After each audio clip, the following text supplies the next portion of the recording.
Viewers, నేను మీ ప్రియా. ఈరోజు మనతో ఏపీ పాలిటిక్స్ డిస్కస్ చేయడానికి సీనియర్ జర్నలిస్ట్ ఇమ్మంది రామారావు గారు ఉన్నారు. ఆయనతో మాట్లాడదాం. నమస్తే సార్. నమస్తే అమ్మా. సో మొన్న పవన్ కళ్యాణ్ గారు మాట్లాడిన మాటలకి స్పందిస్తూ చాలా మంది నెగిటివ్ కామెంట్స్ చేశారు. అయితే ఒకరు అంబటి రాంబాబు గారు, సో అసలు నీ ముఖ్య ధ్యేయం ఏంటి? నువ్వు అసలు రాజకీయాల్లో ఉండాలనుకుంటున్నావా లేదా, సీఎం అవ్వాలనుకుంటున్నావా లేదా అనేది క్లారిటీగా చెప్పు. అసెంబ్లీలో అడుగు పెట్టడం నీ ధ్యేయమా ఆర్ లేకపోతే ఇంకేమన్నానా అని మాట్లాడారు.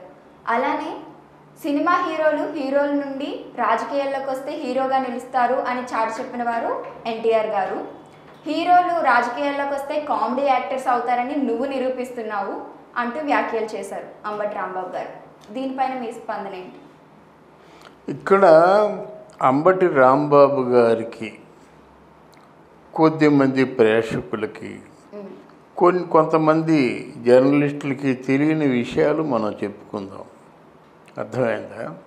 మన తెలుగు ఫీల్డ్లో రాజకీయ నాయకులు లేకుండా పోలేదు. కోన ప్రభాకర్ రావు అని ఆయన పెద్ద ఆర్టిస్టు. కోన ప్రభాకర్ రావు చాలా పెద్ద ఆర్టిస్టు. తర్వాత ఆయన గవర్నర్ చేశాడు, పెద్ద రాజకీయ నాయకుడు. సినిమా ఫీల్డ్లో ఉన్నాడు, రాజకీయాల్లో ఉన్నాడు, తనకంటూ ఒక విశిష్ట స్థానాన్ని సంపాదించుకున్నాడు. చిత్తూరు వి నాగయ్య స్వాతంత్ర్య సమర యోధుడు. అర్థమైందా? ఆయన రాజకీయాల్లో ఉన్నాడు, సినిమాల్లో ఉన్నాడు. ఆయన రాజకీయాలకి అతీతంగా సినిమాలో ఉన్నాడు, సినిమాలకి అతీతంగా రాజకీయాల్లో ఉన్నాడు. ఆయనకి మన ఎవరు మైసూరు మహారాజా తను సింహాసనం మీద నుంచి పక్కకి తొలగిపోయి ఆయన్ని కూర్చోబెట్టి కనకాభిషేకం చేశాడు. అట్లాంటి వాళ్ళు మనకున్నారు. ఇకపోతే తమిళనాడు తర్వాత వచ్చిన నాగేశ్వరరావు గారు కానీ, భానుమతి గారు కానీ, ఎన్టీ రామారావు గారు కానీ, వాళ్ళు అంటే నాగేశ్వరరావు గారు రాజకీయాల్లో ప్రత్యక్షంగా లేకపోయినా పరోక్షంగా ఉన్నారు. మరి ఎన్టీ రామారావు ప్రత్యక్షంగా పరోక్షంగా అన్ని రకాలుగా వాళ్ళు ఉన్నారన్నమాట. ఇంకా అక్కడి నుంచి రాజకీయాల్లో కృష్ణ గారు ఉన్నారు, మిగతా ఆర్టిస్టులు అందరూ ఉన్నారు కదా. కృష్ణ గారు ఉన్నారు, నిర్మల గారు ఉన్నారు, గిరిబాబు గారు ఉన్నారు, సత్యనారాయణ ఉన్నాడు, రావు గోపాలరావు ఉన్నాడు, మోహన్ బాబు ఉన్నాడు. వీళ్ళందరూ కళ్ళు కనిపించలేదు వాళ్ళకి. ఎంతమంది ఉన్నారో వీళ్ళందరూ కమెడియన్స్. వీళ్ళందరినీ ఎలా చూస్తున్నావు? ఎవడో ఈయన ఒక్కడే కొత్తగా వచ్చినట్టు ఈయన గురించే వ్యాఖ్యానం చేస్తున్నట్టే నువ్వు ఉన్నా. కానీ అంతకుముందే నాగేశ్వరరావు గారు, ఎన్టీ రామారావు గారు రాజకీయాల్లో రాకముందే ఇంచుమించు 80 ఆ ప్రాంతంలో మన కొంగర జగ్గే ఉండేవాడు. మొట్టమొదటిసారిగా ఎంపీగా, అంటే పాత వాళ్ళ తర్వాత ఏమో పోటీ చేసిన వ్యక్తి ఎవరంటే కొంగర జగ్గయ్య.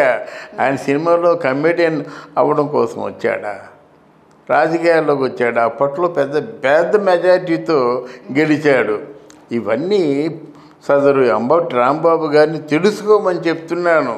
వీళ్ళందరూ కొంగర జగ్గయ్య కమెడియన్నా, కైకాల సత్యనారాయణ కమెడియన్నా, మోహన్ బాబు కమెడియన్నా, లేకపోతే గిరిబాబు కమెడియన్నా, కృష్ణ గారు కమెడియన్నా, శారద గారు కమెడియన్నా, జయప్రద కమెడియన్నా, ఎవరు కమెడియన్గా ఉన్నారు? నోరు పారేసుకోవడం కాదు, చెప్పు. ఒకవేళ వీళ్ళందరూ నీ దృష్టిలో కమెడియన్ అయితే పచ్చగా మెర్ల కళ్ళకు లోకం అంతా పచ్చగా కనిపిస్తుంది అన్నట్టుగాను, ఒకవేళ వీళ్ళందరూ ఇంతమంది కూడా కమెడియన్లు అయితే పవన్ కళ్యాణ్ కూడా కమెడియనే. ఇంకా నీకు అర్థం అవ్వాలంటే ఇంకోటి చెప్తా. పెరియార్ రామస్వామి అని పరోక్షంగా సినిమా ఫీల్డ్తో అనుబంధం ఉండేది. ఆ పెరియార్ అంటే తమిళనాడు అంటే తమిళనాడు ఎందుకు చెప్తున్నామంటే అప్పుడు మన తెలుగుదేశం ఒకటి, తమిళ దేశం ఒకటి కాదు. మద్రాసీస్ అనేవారు అన్నమాట. తెలుగు మద్రాసీలు కలిసి ఉండేవారు అన్నమాట. అందుకు వాళ్ళ గురించి కూడా ఎత్తి చూపిస్తున్నాను. మద్రాసులో పెరియార్ రామస్వామి, రాజకీయ పార్టీని స్థాపించాడు. ఎందుకు స్థాపించాడు? అక్కడ కాంగ్రెస్ పార్టీ ఉంది, కామరాజు నాడారు ఉన్నాడన్నమాట. అమ్మో ఈ కాంగ్రెస్ పార్టీ వాళ్ళు జనాల్ని దోచేసుకుంటారని చెప్పేసి పెరియార్ రామస్వామి కాంగ్రెస్ పార్టీ. కానీ సినిమాలంటే వ్యామోహమే. తర్వాత అన్నాదురై ఉన్నారు. అన్నాదురై ఇట్టే సినిమాలు డైలాగులు రాసేవాడు. సినిమాలు డైలాగ్ రాసి అంతే గొప్పగా ఉపన్యాసం ఇచ్చేవాడు. అన్నాదురైకి ఆల్మోస్ట్ ఆల్ తమిళనాడులో చాలామంది భక్తులే. అన్నాదురై చనిపోయినప్పుడు కొన్ని రైళ్ళు వెళ్తాయి కదా, ఆ రైలు బోగీల మీద కూర్చొని వెళ్ళారు. కొంతమంది చచ్చిపోయారు అన్నమాట. అంతగా ప్రాణాలు ఇచ్చేవాళ్ళు ఉన్నారు అన్నాదురై. తర్వాత అన్నాదురై శిష్యుడు ఎవడు? కరుణానిధి. సినిమా ఫీల్డ్లో ఒక న్యూ ట్రెండ్ సెట్టర్ క్రియేట్ చేసింది ఎవరంటే కరుణానిధి. మంచి ప్లే రైట్ మాట, అంటే డైలాగ్స్ చాలా బాగా రాస్తాడు. సినిమాల్లో పాటలు కానీ మాటలు కానీ రాసింది ఎవరంటే, సినిమాలో మంచి పేరు తెచ్చుకున్న వాళ్ళు ఎవరంటే కరుణానిధి. కరుణానిధి కమెడియన్ కాదే, అన్నాదురై కమెడియన్ కాదే. కరుణానిధితో పాటు కాంటెంపరీ ఎవరు? ఎంజి రామచంద్రన్, ఆయన కమెడియన్ కాదే. ఎంజీఆర్ తర్వాత ఇంకెవరు చూసుకుందా? జయలలిత, ఆవిడ కమెడియన్ కాదే. కనుక సినిమాలో యాక్ట్ చేసే వాళ్ళందరూ కమెడియన్లు అనుకుంటే పవన్ కళ్యాణ్ కూడా కమెడియనే. నువ్వు కమెడియన్వి. అంబటి రాంబాబు అనే వ్యక్తి కమెడియన్. ఎందుకు కమెడియన్ అంటే, ఒక రాష్ట్ర మంత్రిగా ఉంటూ కింద వచ్చి రంగురంగుల చొక్కా ప్యాంటు కమెడియన్ డ్రెస్ అన్నమాట. అది హాఫ్ నిక్కరును, వైట్ టీషర్టును, పైన ఏదో బ్లూ కోటును, దాని మీద తెల్లటి గేయడం, దాంతో అడ్డగోలుగా డ్యాన్సు. ఈ కమెడియన్లే చేస్తారు. చక్క పువ్వుల డ్రెస్ మామూలుగా హుందాగా నడిచి వెళ్ళిపోవాలి, నమస్కారం పెట్టుకుంటూ వెళ్ళిపోయి తన సీట్లో తను కూర్చుంటే నాయకుడు అవుతాడు. కానీ ఆడంగులతోనూ హిజ్రాలతోనూ గేలతోనూ వాళ్ళతోనూ వీళ్ళతో డ్యాన్స్ చేసినట్టు దాన్ని ఏమంటారు? కమెడియన్ అంటారు. అంటే పోతే ఆయనకి ఎట్లాంటి చరిత్ర ఉంది? ఆయనకి ఒక గంట టైం దొరికినైతే ఒకసారి ఫోన్ చేసి, సుకన్య వస్తావా, ఒక అరగంటలో పంపించేస్తాను, వస్తావా, ఒక గంటే నా రుందువు, నిన్ను చూసి చాలా కాలం అయింది. ఈ పైచెప్పు మాటలన్నీ ప్రజలు విన్నారు. ఆ గొంతు నీదైనా నీది కాపోయినా అంబటి రాంబాబు అనగానే ఏమంటారు? సుకన్య ఉంది అంబటి రాంబాబుకి. ఇప్పుడు సహజంగా అమ్మాయిల కోసం ఎవరు మాట్లాడతారు? కామెడీగా వాళ్ళే మాట్లాడతారు. కామెడీ కాకపోతే అమ్మాయిల కోసం మాట్లాడరు కదా, వారు పరుగు పోతుంది కదా. అలాగే సుకన్య బాగున్నావా, ఇంకేదో సుచరిత బాగున్నావా అనుకునేవాడివి. నువ్వు కమెడియన్నా, పవన్ కళ్యాణ్ కమెడియనా? పవన్ కళ్యాణ్ పొరపాటున కూడా కమెడియన్ కాదు. వాళ్ళమ్మ చెప్తుంది కదా, చిన్నప్పటి నుంచి ఒంటరిగా కూర్చునేవాడు, వివేకానందలాగా ఏవో పుస్తకాలు చదువుకుంటుండేవాడు. వాళ్ళ అన్నయ్య కూడా ఏమిటా నువ్వు ఏమి నలుగురితో కలవు, నువ్వు చదువు పట్ల మనసు ఉండదు, ఏం చేద్దాం అనుకుంటున్నావు అంటే, ఏమి నా లక్ష్యం ఉంటే కదా, ఏదో ఆలోచిస్తుండేవాడు, ప్రజల కోసం ఆలోచిస్తుండేవాడు. వాళ్ళ అమ్మ చెప్తుంటే తెలుస్తుంది అన్నమాట. ఎప్పుడు దేశం ఏమైపోతుంది, దేశంలో మార్పు ఎప్పుడు వస్తుంది, జరుగుతున్న అన్యాయాలకి అవినీతికి ప్రశ్నించే గొంతు ఎలా వస్తుంది, మన పాత్ర ఏమిటి, ఎలాగ ఆలోచించుకొని 100 కోట్లు సంపాదించేవాడు రాత్రి అనక పగలనక అలాగా తిరుగుతున్నాడంటే మరి ఆయన ఏమనుకోవాలి? అన్నేమనుకోవాలమ్మా, దేశం కోసం ప్రపంచం కోసం నెత్తి రోడ్చి సంపాదించే డబ్బంతా ప్రజలు పెట్టేస్తున్నాడు. వాళ్ళ పిల్లలకి ఏదో సెక్యూరిటీ డిపాజిట్లుగా పెట్టిన డబ్బులు కూడా మార్చేసి ప్రజలకు ఇచ్చేస్తున్నాడంటే, ఆయన నువ్వు కమెడియన్ అంటే మరి నువ్వెవరివి? ఆయనే కమెడియన్ అయితే ఇన్ని బాగోతలాడినటువంటి నువ్వెవడివి? ఇది ప్రజల అంటే పవన్ కళ్యాణ్ అభిమానులే చెప్తారు. పవన్ కళ్యాణ్ తాలూకు అభిమానులనే చెప్పమని నేను కోరుకుంటున్నాను.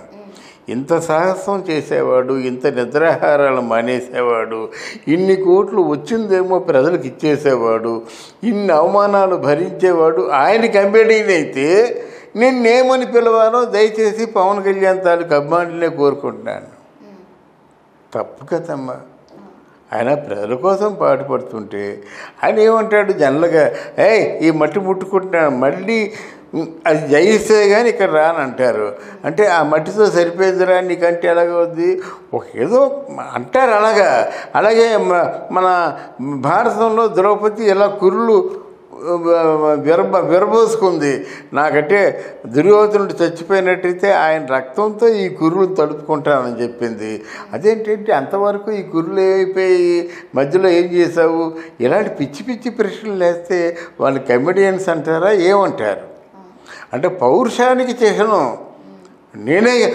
నేనే కానీ అనుకున్న పంతం నెరవేరకపోయినట్టయితే మా అమ్మకు పుట్టలేదు అంటారు. అంటే మరి ఎవరికి పుట్టావని ప్రశ్న వేసానుకో చెంపదెబ్బ కొట్టదు. అదొక నానుడి. ఆ తల్లి నేను పుట్టలేదు, నా తండ్రి నేను పుట్టలేదు అంటారంటే దాన్ని మించిన పెద్ద ఒట్టు లేదు. అయితే అలాగైతే ఎవరికి పుట్టావు నువ్వు అంటే మనం ఏమనుకుంటామా? అందువలన ఇట్లాంటి పిచ్చి పిచ్చి ప్రశ్నలు వేయడం అంబటి రాంబాబుకి చెల్లదు. దీనికి డెఫినెట్గా పవన్ కళ్యాణ్ అభిమానులు సమాధానం చెప్పాలి. అదేవిధంగా అంబటి రాంబాబు గారే కాకుండా మన కొడాలి నాని గారు కూడా పవన్ కళ్యాణ్ గారి గురించి మాట్లాడుతూ ఈయన ఒక package star, super star, mega power star, అలానే ఆకాశంలో ఉన్న స్టార్లన్నీ కూడా ఈయనే పెట్టుకుంటారు, కానీ సింగిల్గా అయితే పోటీ చేయలేరు. చంద్రబాబు నాయుడు గారితో పొత్తులు పెట్టుకుంటారు, బీజేపీతో పొత్తులు పెట్టుకుంటారు, సింగిల్గా నాయకత్వంలోకి మాత్రం రాలేరు అంటూ వ్యాఖ్యలు చేశారు. అవునమ్మా, ఓ మాట చెప్తాను ఉంటావా, ప్యాకేజీ స్టారు అని ఆయన పెట్టుకోలేదు, ఎవరో పోరంబోకులు పెట్టారు. ఆ ప్యాకేజీ స్టార్ అంటేనే చెప్పు తీసుకొడతా ఉన్నాడు. మరి అది నిజమో కాదో పవన్ కళ్యాణ్ తాలూకు అభిమానులు తేల్చాలి. రెండోది, మిగతా స్టార్లన్నీ మీరు పెట్టారు, తిరిగి కూర్చోలేక. మీకు ఏమైనా వైసీపీ పార్టీలో పనులున్నాయా? వైసీపీ పార్టీలో ప్రజా సంక్షేమాన్ని చూస్తున్నారా మీరు?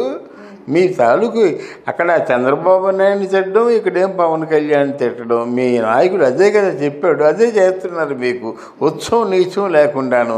కానీ ఒకటి మాత్రం చెప్తానమ్మా, ఎవరైనా అన్యాయంగా ఎవరినైనా మాట్లాడితే మాత్రం అందుకు 10 మూల్యం చెల్లించుకోవాల్సి వస్తుంది. వాళ్ళకి కూడా ఒకరోజు వస్తుంది డెఫినెట్గా. ఇప్పుడు నిన్ను అన్యాయంగా నన్ను మాట్లాడి వెళ్ళిపోయినట్టయితే ఈ 4 రోజులు బాధపడవచ్చు, మనసు గాయపడవచ్చు. కానీ తర్వాత నిన్ను 4 మాట్లాడితే నన్ను 10 మాటలనే రోజు వస్తుంది.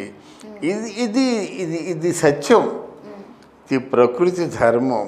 అందువలన అక్కడ పేరుని నాని అన్నప్పటికీ, తర్వాత కొడాలి నాని అన్నప్పుడు కూడా ఏ ప్యాకేజీలు ఆయన పెట్టుకోలేదు, మీరు పెట్టారు వారవలేక. కానీ ఎవరు ప్యాకేజీ ఇస్తారో, ఎవరు అసలు ముఖ్యమంత్రి అవ్వకముందు 100 కోట్లు 1000 కోట్లు సంపాదించారో, ముఖ్యమంత్రి అయిన తర్వాత లక్షల కోట్లు ఎవరు సంపాదించారో ప్రపంచానికి తెలుసు. ఎవరెవరికి ఎన్ని బాక్సులు అందుతున్నాయో, ఎవరెవరికి మీరు ఎన్ని బాక్సులు అందిస్తున్నారో అందరికీ తెలుసు. ఇప్పుడు కొత్తగా చెప్పాల్సిన అవసరం లేదు. మీరెన్ని బాక్సులు తీసుకున్నారు, మీరెన్ని బాక్సులు పంచుతుంది తెలుసు కదా. మరి ఎందుకు మాట్లాడతారు అలాగా? ప్యాకేజీ స్టార్లు అన్నారు, ప్యాకేజీలన్నీ మీరు పెట్టారు.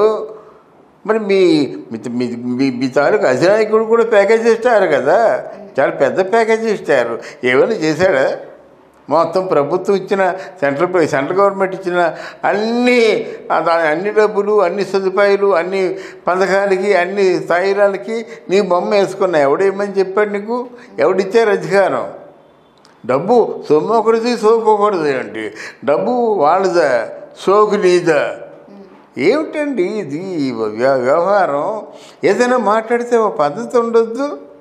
డబ్బు మాది, షోకు వీడిది అని మొన్న అమిత్ షా చెప్పారు కదా. మరి అప్పుడు అమిత్ షాని అనలేకపోయారా? కాళ్ళు రుచుకోలేకపోయారా?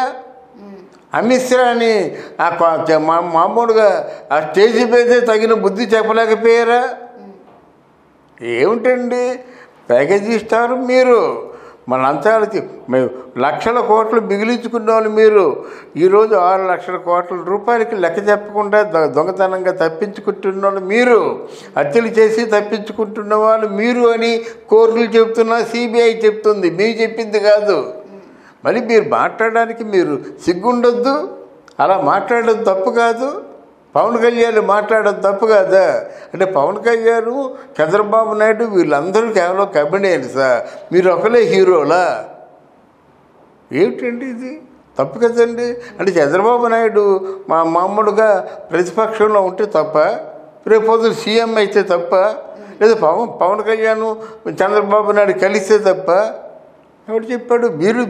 మీరు బీజేపీ కలవలేదా? మీరు టీఆర్ఎస్ కలవలేదా? ఆంధ్రదేశం వెళ్ళిపోయినప్పుడు ఎంతవరకు ఆంధ్రదేశానికి చెందిన ప్రాపర్టీని ఎంతవరకు మీరు సెటిల్ చేయలేదు? ఈ ప్రాపర్టీలన్నీ హైదరాబాద్లో ఉన్నాయి. ఈ మాట మాట్లాడే మీ నోరు లేదు, ధైర్యం చాలదు, దాసోహం అంటారు. ఇక్కడేమో మీ ఎక్కచెల్లెళ్ళు రోజుకు ఒక అవమానం చవి చూస్తూ ఉంది. నేను మెట్టినీళ్ళు నాది అని చెప్పినప్పుడు ఎంత చండాలంగా మాట్లాడుతున్నారన్నమాట. రే తల్లిని చెల్లిని వదిలేశాడు ఆవిడ నాయకుడా అని చెప్పేసి. మరి దీనికి సమాధానం చెప్పండి. తల్లిని చెల్లిని వదిలేశాడు వీడు ఒక నాయకుడు అని చెప్పి అడుగుతున్నారు. అలాగే అవినాష్ రెడ్డిని చెప్పింది జగన్మోహన్ రెడ్డి పాత్రధారి సూత్రధారి అంటుంది. ఎవరన్నారు? స్వయంగా షర్మిలే అంది. షర్మిలకి సమాధానం చెప్పండి. బుద్ధి లేకపోతే చంద్రబాబు నీళ్ళు మాట్లాడతారా? ఆ మూచేతి కింద నీళ్ళు తాగిన సన్నాసులు వీళ్ళు చంద్రబాబుని ఆయన మాట్లాడతారండి? తప్పు కదండి, అది అన్యాయం కదండి. మీకు ఇష్టం లేదు నోరు మూసుకొని నూరుకోండి. అంతేకాని చంద్రబాబు నాయుడు మాట్లాడేమిటి? ఆయన మెత్తనోడు అయిపోయాడు. లేదా కమన్ రా నువ్వు నేను తెలుసుకుంటాను, వీళ్ళు ఎక్కడ ఉంటారు ఆయనకున్న పరపతికి? చంద్రబాబు నాయుడు మాట్లాడుతున్నారు, పవన్ కళ్యాణ్ మాట్లాడుతున్నారు. మళ్ళీ ఒకటి మన జగన్మోహన్ రెడ్డి తప్ప ఇంకెవ్వరూ పరిపాలన రాకూడదా? ఇంకెవరు ముఖ్యమంత్రి కాకూడదా? నువ్వు తీసుకున్నటువంటి 10 లక్షల కోట్లు మొత్తం అయింది. 10 లక్షల కోట్లు 6 కోట్ల లక్షలు నువ్వు లెక్కలు చెప్పంటారు. లెక్కలు చెప్పగలవా? లెక్కలు చెప్పితే మళ్ళీ వచ్చినటువంటి వాళ్ళకి ఏమి చూపిస్తావు? అప్పులు చూపిస్తావా? ఆంధ్రప్రదేశ్ బతికి పట్టగట్టొద్దా? అరే నీ తాలూకు ఎంత ఉక్రోసం ఉంటే నువ్వు ఆ ముఖ్యమంత్రి సీట్లో అడుగు పట్టకముందే ఆ చంద్రబాబు నాయుడు తాలూకు ప్రజావేదికని కూల్చేసావే. నువ్వెంత మూర్ఖుడివి. ప్రజావేదిక చంద్రబాబు నాయుడుది కాదు, ప్రజలది, ఆంధ్రప్రదేశ్ది. దాని మీద నువ్వు మీటింగ్లు పెట్టవచ్చు. ఎంత పెద్ద కన్స్ట్రక్షను, దాన్ని కోల్చడానికి 3,000 కోట్లు అయిందట. తప్పు కదమ్మా, అన్యాయం కదమ్మా. ఇది ఆలోచించాలమ్మా. ఆలోచించకపోతే ఎంతో 10 మూల్యం చెల్లించుకోవాల్సి ఉంటుందని నేను అనుకుంటాను. ఏదేమైనప్పటికీ మనకు కావాల్సింది ప్రజాక్షేమం కాబట్టి వారాహి యాగం అనేది ఒక మంచి ఉద్దేశంతో స్టార్ట్ చేశారు కాబట్టి నిర్విఘ్నంగా కొనసాగాలని మనం కోరుకుంటున్నాం. థ్యాంక్ యూ అమ్మా, థ్యాంక్ యూ వెరీ మచ్.